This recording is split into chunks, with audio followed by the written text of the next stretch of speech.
تخيل كده في يوم من الأيام تصحى تلاقي الشمس طلعت من المغرب. هل أعمالنا ممكن تخلينا مطمنين لو شفنا الموضوع ده أو الحاجة اللي هتحصل دي؟ حاليا ممكن يعني الأحداث اللي بتحصل تكون بتمهد للحدث ده.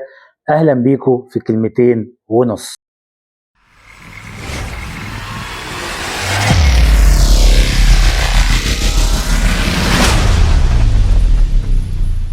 في سوريا وتحديدا في قرية اسمها أبو مكي صحيوا بعد الفجر لقوا القمر ناحية الغرب وافتكروه إن هي الشمس طلعت من المغرب. ساعتها حصل هرج ومرج والناس كبرت في المساجد وأعلنوا إن خلاص باب التوبة اتقفل. لقد خرجت الشمس من المغرب كما قال الحبيب محمد.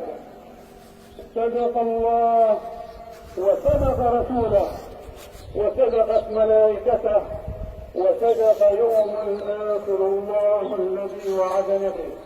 أفرح بالذين تابوا من وفضلوا على كده لحد ما لقوا الشمس طالعة من المشرق عادي تاني، فقاموا يعني قاموا فاضيين الليلة وكل واحد رايح لحاله. يمكن الحدث يبان كوميدي بس مع الأسف هو حدث صعب، ولو كان حصل فعلا كانت هتكون مصيبة كبيرة خصوصا على أي حد لسه مستمر في الذنوب والمعاصي اللي بيعملها. وبصراحة أنا مش جاي أنظر ولا أتكلم في الدين عشان أنا يمكن أقل واحد، أو يعني أنا ببساطة واحد من أصحاب الذنوب زي غيري من عباد ربنا اللي موجودين في كل الكوكب. أنا بس جاي أصحصح نفسي وأصحصح الناس لخطورة المرحلة، خصوصا مع حنفية الترندات اللي مش بتقفل الفترة دي، وكل يوم ترند جديد.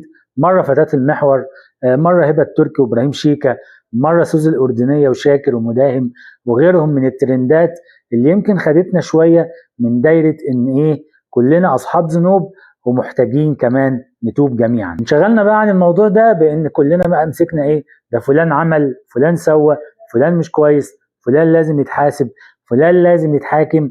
واحيانا وصلنا يعني ان الموضوع ايه، عايزين ايه يعني الناس دي ما تشوفش النور خالص، مثلا زي كروان مشاكل او علياء اللي حاليا في خناقه بينها وبين ابوها بسبب عمايله معاها، والناس بقى مقسومه نصين، نص مؤيد والبنت صعبان عليه، والنص التاني بيقول ابوها معاه حق.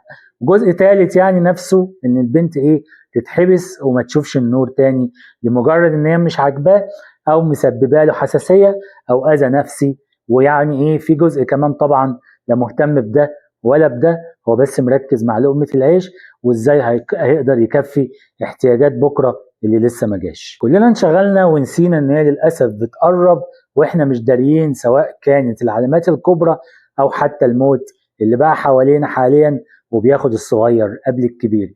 يعني لسه من اقل من اسبوع تقريبا شاب صغير لسه حتى ما اتجوزش، يعني ربنا توفاه وهو نايم، بس احنا نحسبه من اهل الجنة لان هو اولا كان مؤذن في مسجد، وثانيا يعني يمكن كانت اغلب اعماله نصايح لاصحابه اللي هي خد بالك من عبادتك واذكر ربنا كتير. المهم عشان ما اطولش عليكم حابب بس اقول يا ريت زي ما احنا مشغولين بزحمة الترندات نركز برضو شوية على بيوتنا، على اولادنا، ونشوف بيعملوا ايه وهل احنا مجهزينهم صح ولا كل واحد في دنيا لوحده. يعني بص دول برضو مجرد كلمتين كانوا جوه القلب الواحد حب يطلعهم ويقولهم والله من باب الحب مش اكتر.